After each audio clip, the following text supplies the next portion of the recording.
Before we start to talk, an announcement about group meetings right now.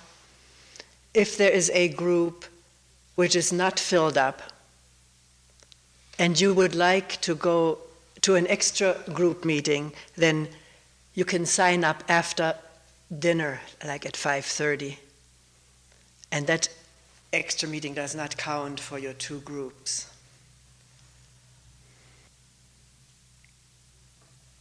We're trying to find our way with this new system, and we'll revisit the whole thing after the retreat.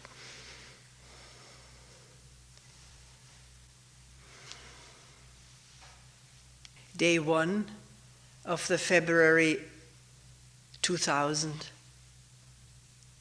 7-day retreat in Springwater.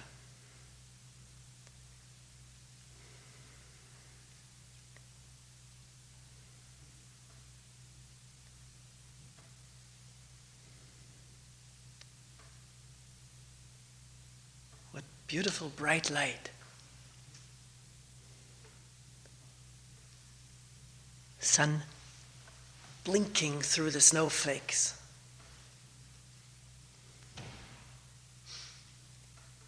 Lighting up this whole world.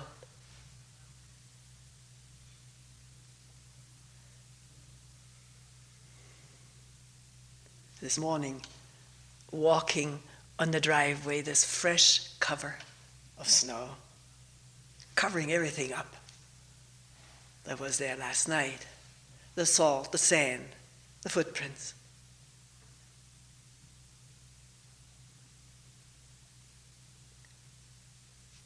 But as you walk and other people walk, the sand becomes visible again.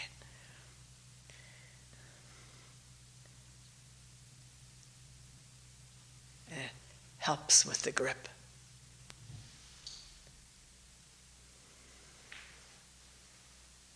We're not saying white snow is good and brown sand and black salt are bad.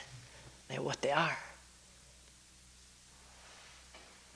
What are they when the mind does not spin judgments and stories about them?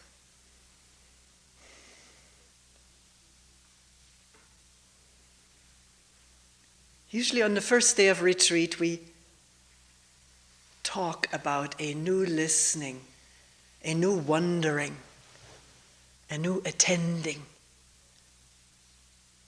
awareing to what's here, which is so different from our conventional listening and looking and lack of really deep attention. Because as we already talked about last night, we're full of expectations of how things should be or have been and should be in the future or will be. How they are. And we're not aware of this mechanism of expectation, of projecting what we know, what we want, what we fear onto what's simply here.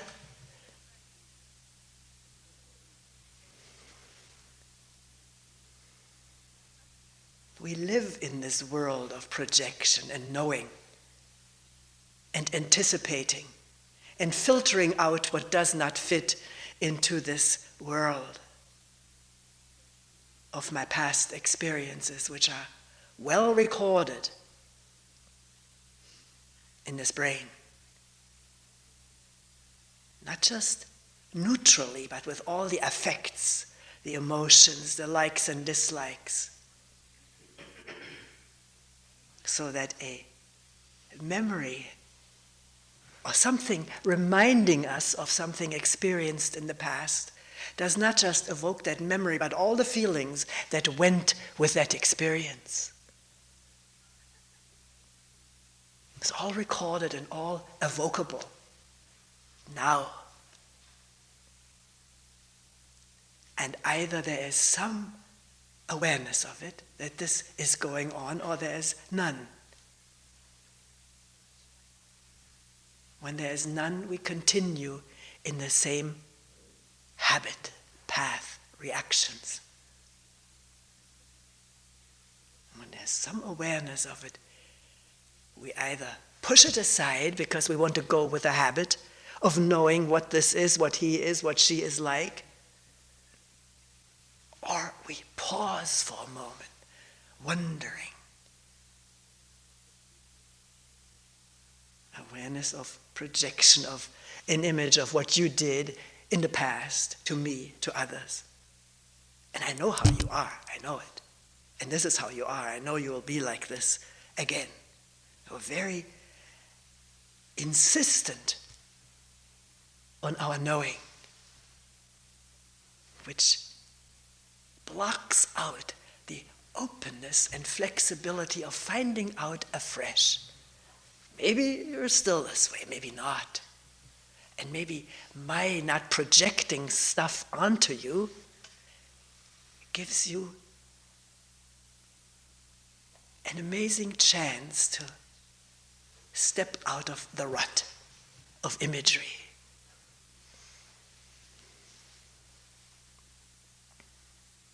Maybe not expecting anything, but to be open and experimental, if you will.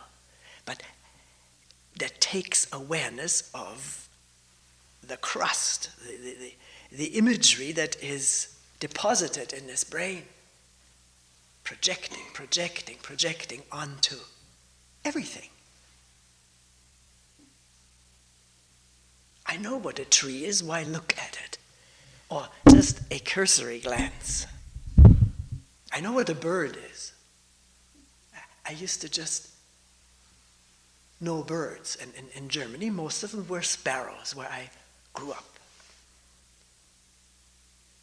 It was quite a revelation to realize a bird is not just a bird, but one can look at it and see differences. This is amazing. It's like stepping out of a prison, the prison of knowing in terms of past images. And meeting this moment with a newly unfolding openness, which lacks the security of knowing, and it lacks the rigidity of knowing. Now, I want to insert here, in case it's already arising in the skeptical mind, that not all knowing is of that nature, of blocking out. This brain hasn't developed this process for nothing. It's necessary for our survival. We wouldn't have survived if we didn't know the 10,000 dangers and the 10,000 pleasures from the past, from experience, or from what we're told and taught by tradition. So, to become very discerning where knowledge is necessary in this moment, and where it is blocking out the freshness of perception.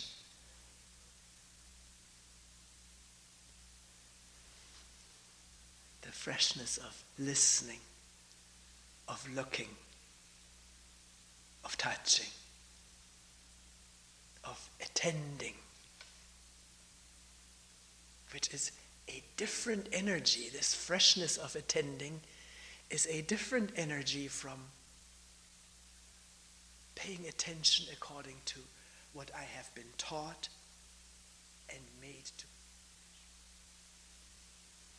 fear,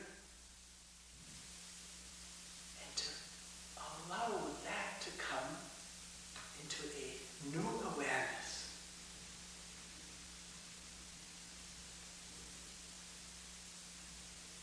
Not condemning it, not saying I shouldn't have any images. That's what she says in the morning talk. Shouldn't have thoughts. She doesn't say that. Let's become aware of it. Can we? Yes, we can. I don't have to put it as a question. For myself, it's very clear. It's possible. At a time of relaxation and silence and presence, to become aware of the power of imagery, to cast you and the world into what? A wrong picture. And therefore not receiving what's really here.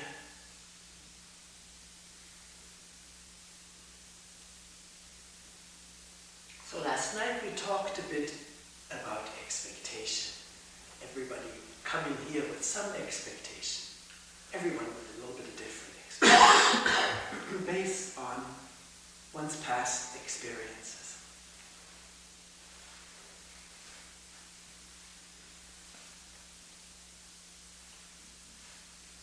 One person mentioned this morning, talking with someone, saying, when I go there, I want to be enlightened. Well, we'll talk about that at some other time. But this expectation of becoming enlightened, it's all right if this is the energy, the generator to get one here. But as you're sitting down, if you keep thinking of how do I become enlightened, you're not present. Can you see that? You're not present with the breathing, with the winding and sunning, with all the physical sensations. And this inseparable inside-outside world of presence. If this thought predominates, I've got to become enlightened. How can I? Tell me some way in which I will. If you become aware of the dominance of such a thought, you will become aware that it narrows the field into a single track of wanting and anticipating what one has read and heard, and out of touch with what is going on right now, namely rolling along on a single track in a narrow way, which closes out what else is there beside this track of wanting and anticipating and all the feelings that go with it.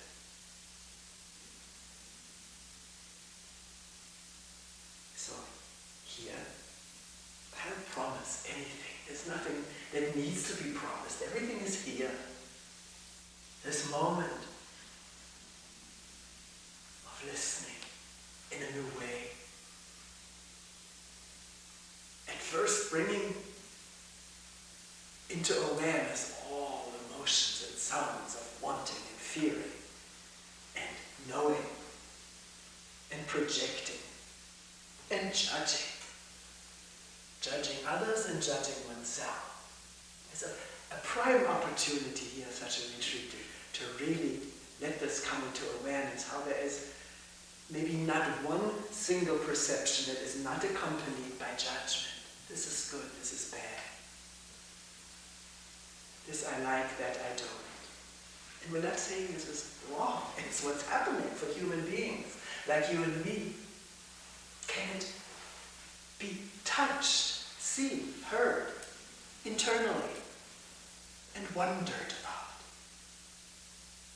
What is it doing? As I sit here in judgment of myself and others, and therefore not in touch. Questioning it, one may notice it gives me some feeling of being of some importance because I can judge others.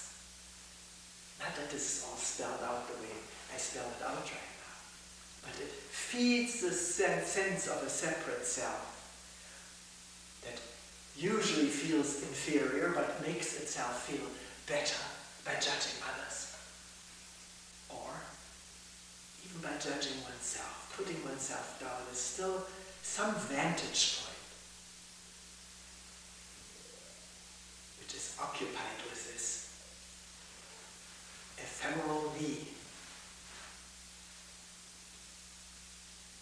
Who is judging whom when I think I'm incapable, poor, good, fantastic? Mark. this conditioned mind, putting up, putting down, and feeling good or bad about these thoughts triggering positive or negative energies throughout the body. It's observable for all of us at a moment of some openness, wondering. What's going on here? Before I judge myself again. That comes up at the moment as a memory, because one moment of attention is not judgment yet. What's sort of in the memory hopper is, I judge myself badly, or I judge the others well. They're doing much better than I am. To see that this is what was going on at a moment of coming to, a moment of attention. And then what happens? Is that just the breathing? Physical sensations throughout the body? Maybe the sound of wind or crows, right now it's silent. Or this one moment of attention which has brought into awareness that there was judgment about others and me, is already filled with new judgments. Why wasn't I attentive while I was judging? Why can't I catch it before it happens? Or, well, I don't have to invent these things. These are all open to inspection for all of us. A moment of attention and the train rolls on, the judgment train.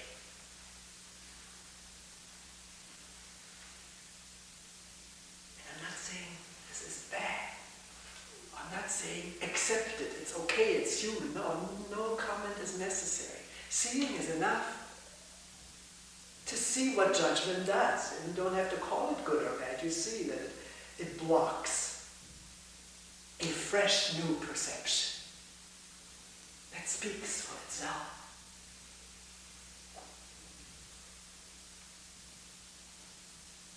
And it has reinforced the sense of me sitting in the seat of the judge. The seat of the judge, I've never been in court, but I see it on television, is always higher than the one who is being judged. Like in congressional committees, suppose people, congressmen, are sitting higher. Someone told me they had to go to immigration meeting before entering this country, and the immigration officer was sitting high and usually was down there peeking up at him. It's all psychologically created. And the same thing happens in ourselves. Judging myself, there's some idea of me, the judge, judging myself, up and down, higher and lower, or the others, higher or lower. It's so conditioned into this brain to bring it to light, even though there's a little bit of a snow lizard going on. It doesn't matter, it can be brought to light.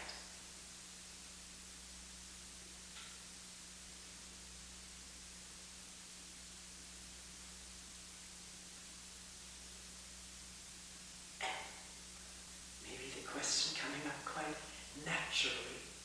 Does that have to continue? I don't know whether it does or not. But does it? Does this judging have to be my lifelong, automatic occupation? Just to see it. And it happens. And leave the seeing alone. It doesn't need to be judged. It has its own right action, which doesn't come out of judgment. It comes out of presence.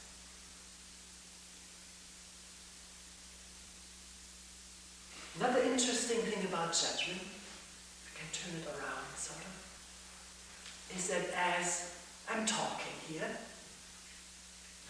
talking at times with considerable passion, intensity, the listening mind, the receiving mind, thinks what is passionately put forth or intensely must be the right thing or the wrong thing.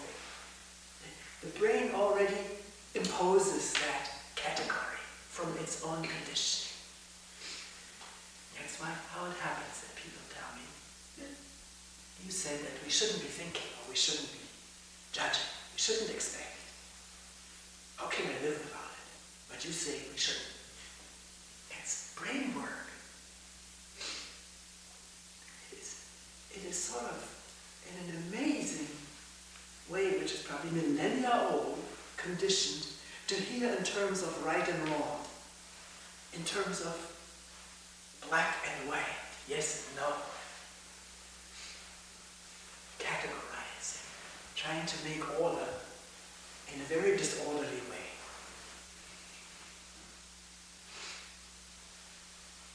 So, how freely can we listen to what is being said? And if it sounds judgmental, please bring it up in a meeting. Not perfect. Or the intonation may have sounded judgmental. We'll look at it freshly. Because there's no intention here to judge. Realizing full well how detrimental this is to presence. Neutral presence, seeing things and oneself the way they are, rather than the way they ought to be.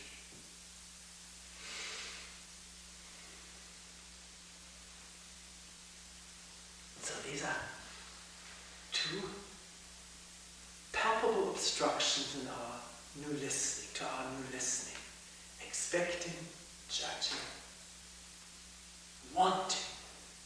wanting to hear what fits into my scheme of things, my beliefs, my past experiences, my desires, wanting to hear that, whatever reinforces that or adds to it,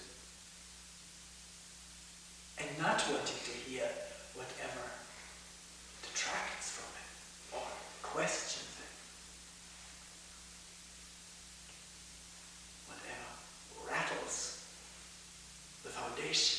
I don't want to hear that. It's too dangerous.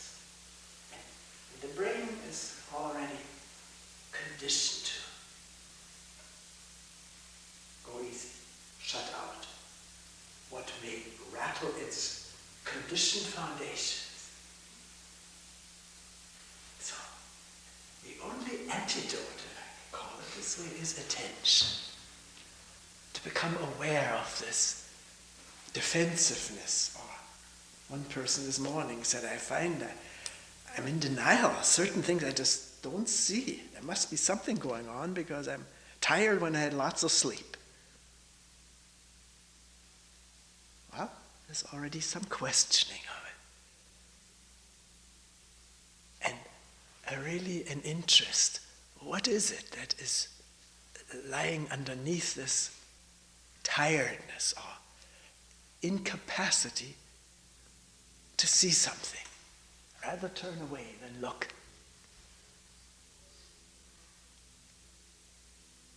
So our desires for confirmation of our existence, the way it has developed, where we feel secure,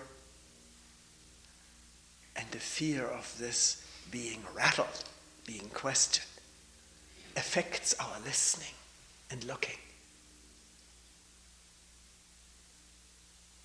in a very strong way.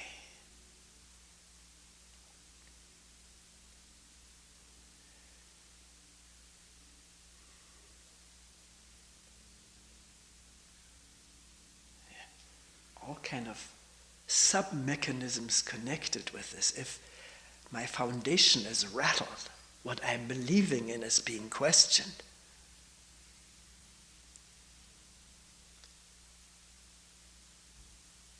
defenses spring up, or projections, onto the person who's doing this. You have to watch it and question everything. Is that possible? For a day, a moment, a week? To question everything? And okay, live with this sense of insecurity that may result. It's a false insecurity, just as the security of knowing everything is also a pseudo-security.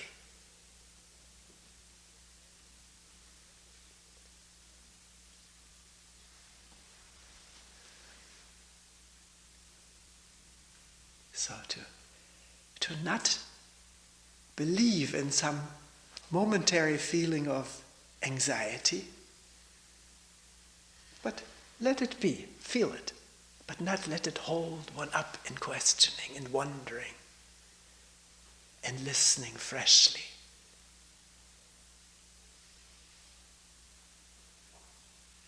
There's nothing dangerous that I've ever discovered or run into, nothing dangerous in attending, awareing, open listening. Even though what it reveals may not be to my liking. Because if I attach to images about myself of being perfect, being this way, that way, and a moment of insight shows I'm not,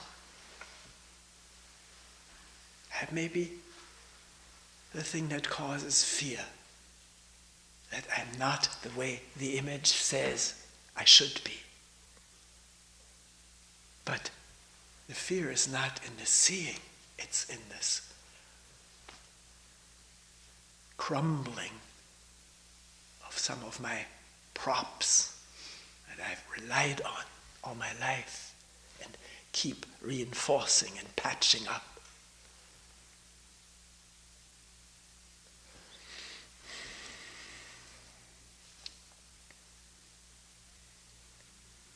So, if any of this is confusing, not clear, or open to question, please bring it up. That's what talks are for, to work together on these matters. Groups, individual meetings. We don't have as many as we used to. I'm still quite easily tired from a meeting. So I'm still taking it easy. Maybe eventually I'll give more meetings again, or I grow so old I have to reduce because of that. Who knows? I don't know.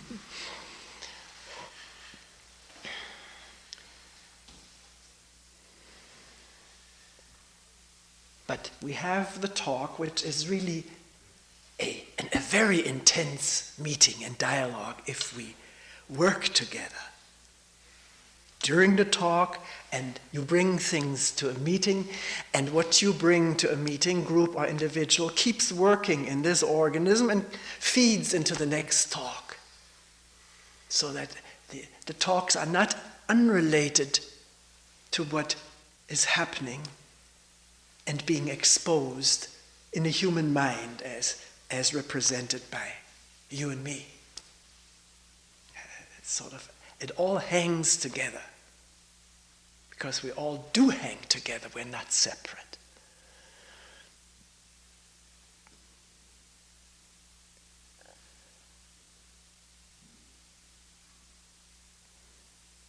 So,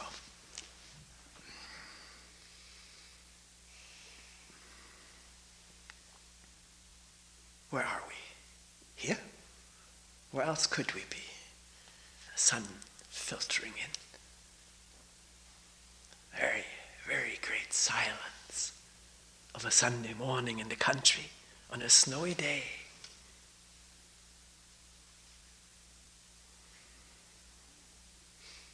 Silence of snowflakes swirling. Let me just say a few words about authority or authoritarianism. Horribly long word. I brought this word in for a good reason. It'll come out in the next few sentences. what has been said here in this morning's talk, last night's talk, and in the following talks is not said to impose a new conditioning onto the mind of the listener, which means it's not said so that you learn to repeat it, believe in it, accept it, swallow it lock, stock, and barrel. It's said to invite each other to look together.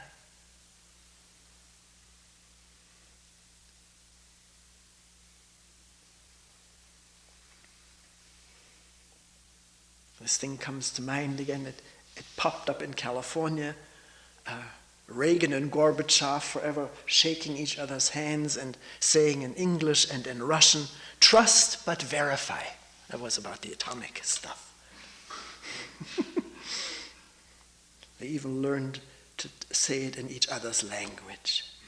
Trust but verify. So if you find something that is being said here is trustworthy, that's fine as far as it goes, but you have to verify it.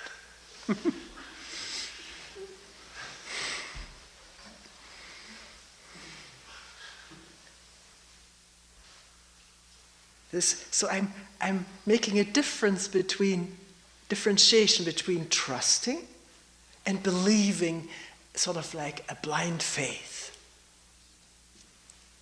The way we learned it if we went to church school, or many religions impose their systems. You have to believe, and behind that is usually some kind of a force which, with punishment, fear, and so forth. So we're not dealing in that. We're just trying to find out together about this human mind,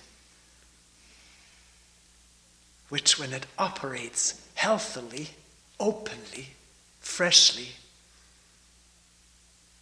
is creative ad infinitum. But if it is not open and present, it lives in patterns which can be deadly,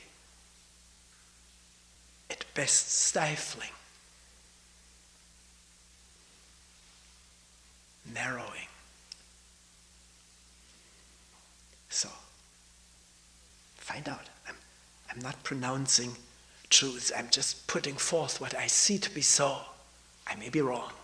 So let's examine it together if you're questioning what is being said. Start all over again. Doesn't matter. I've been doing this work for over 30 years.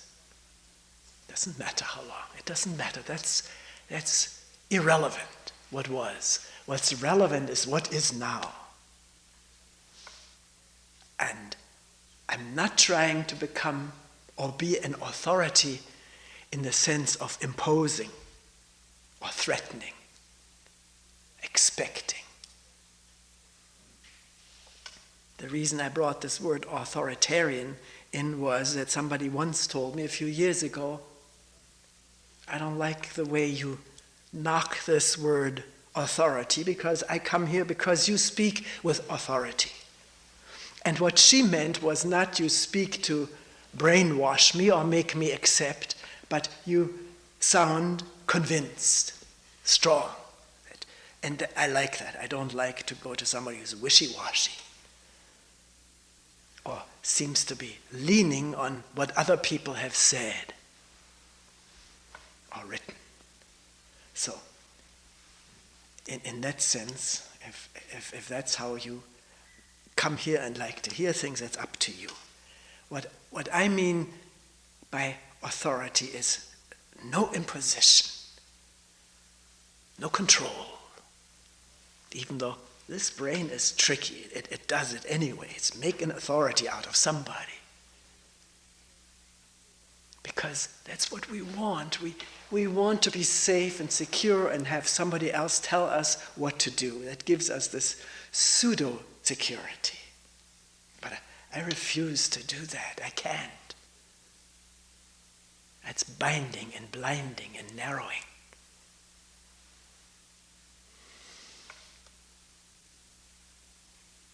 So can we work together openly? You not make something out of me, I won't make something out of you. That's beside the point. It's irrelevant, even though the brain loves it. Experience wants it. Sometimes people feel angry when I refuse to be their authority or their authority teacher. I'm not your teacher, we're working together. If you call me a teacher, it's your business. I don't see myself like that.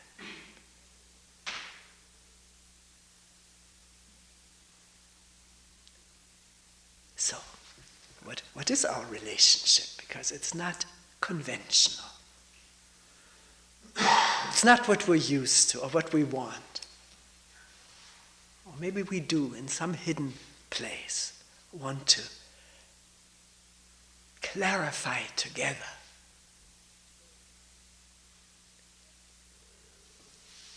Expose together, discover together. Not as the higher and the lower, the better and the worse. That's irrelevant. That's just brain fabrication.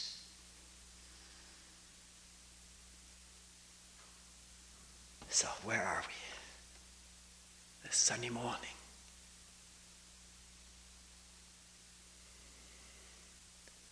Right here?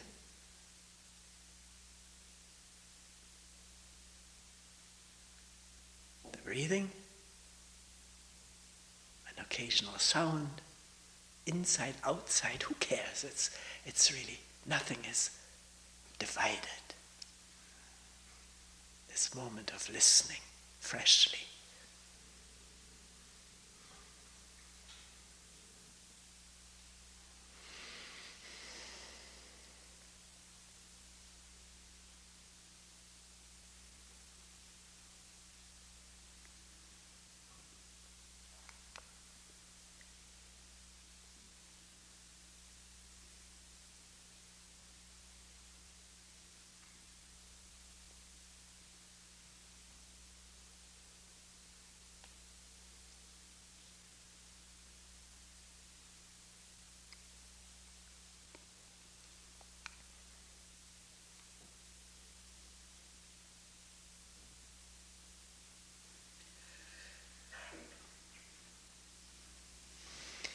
We will end here for today.